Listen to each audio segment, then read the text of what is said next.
yo creo que el ego tiene razón cuando equipara a Dios a la muerte. Creo que tiene razón, porque es su muerte. Yo creo que su mérito consiste en hacernos creer que su muerte es nuestra muerte. Efectivamente, buenísimo, sí. ¿No? Sí, sí. Y en la medida que lo consigue, pues nos tiene atemorizado. Efectivamente. El problema con el ego es que es un hechicero que nos ha hecho creer que nosotros somos él. Esa es la cuestión.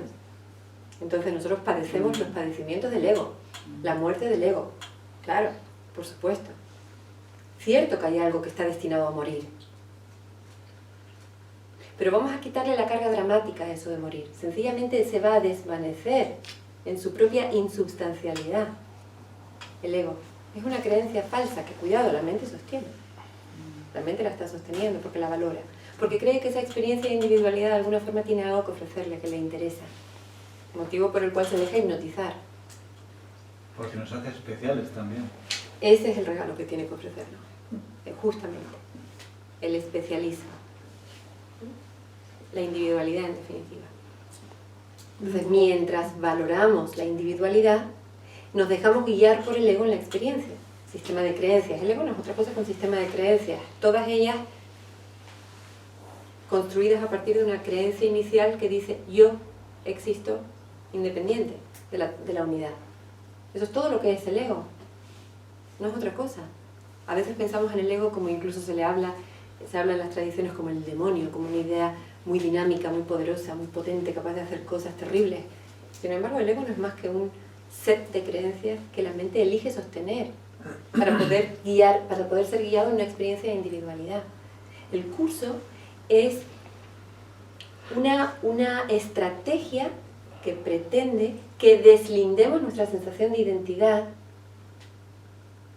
de lo que el ego nos dice que somos, de la individualidad. Que empecemos a darnos cuenta de lo que compramos al desear una experiencia de individualidad.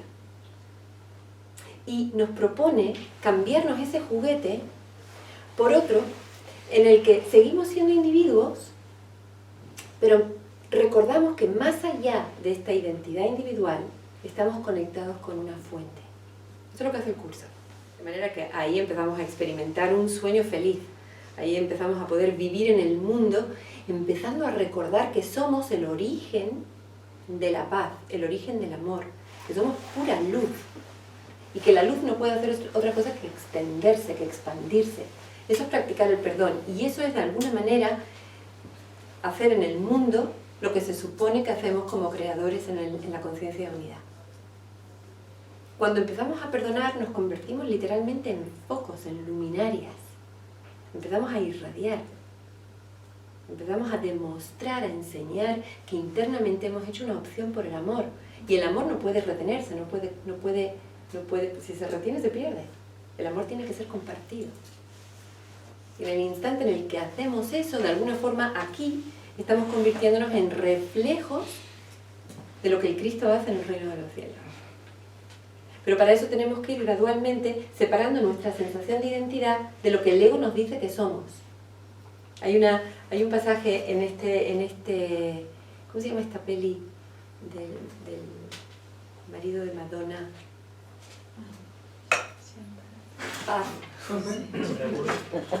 Revolver. Vale. En la que hay una escena en la que al final de la película, en la que hay una serie de autores que están un poco pues interpretando la película, etc. Y una de las cosas que dice alguien que me parece justamente eso es que en la gran hazaña del ego es que nos ha convencido de que somos él. Esa es la cosa. Por tanto, si el ego tiene miedo a morir, que le corresponde tenerlo, obviamente esta enseñanza lo deshace, el error está en creer que yo voy a correr su suerte. Ahí es donde se tiene que producir la separación. Mi comprensión de que yo no soy el ego. ¿Cómo me doy cuenta? Todas las estrategias de salvación, de iluminación, de cualquier sadhana espiritual, es una estrategia para que yo inicie esa desidentificación. Entonces me propone, observa. Porque cuando empiezas a observar, te darás cuenta de que esa identidad objetivable, que puede ser observada, que puede ser vista, no puede ser quien tú eres. Hay una máxima espiritual que dice, el ojo no puede verse a sí mismo. ¿No? El ojo no puede verse a sí mismo. El Tao del que puede hablarse no es el Tao eterno.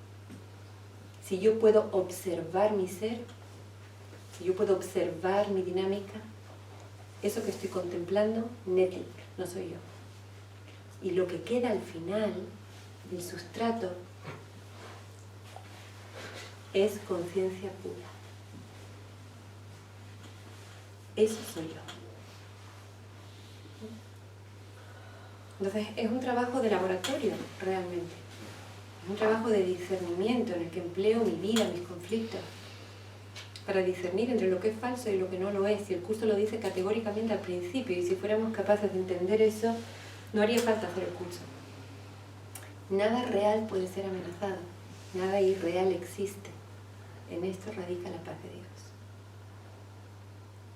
Cualquier cosa que yo haya soñado, cualquier horror del mundo con el que me haya identificado, que crea haber padecido, no es más que una historia, una sombra superpuesta sobre la realidad del ser. Pasará, sin dejar rastro.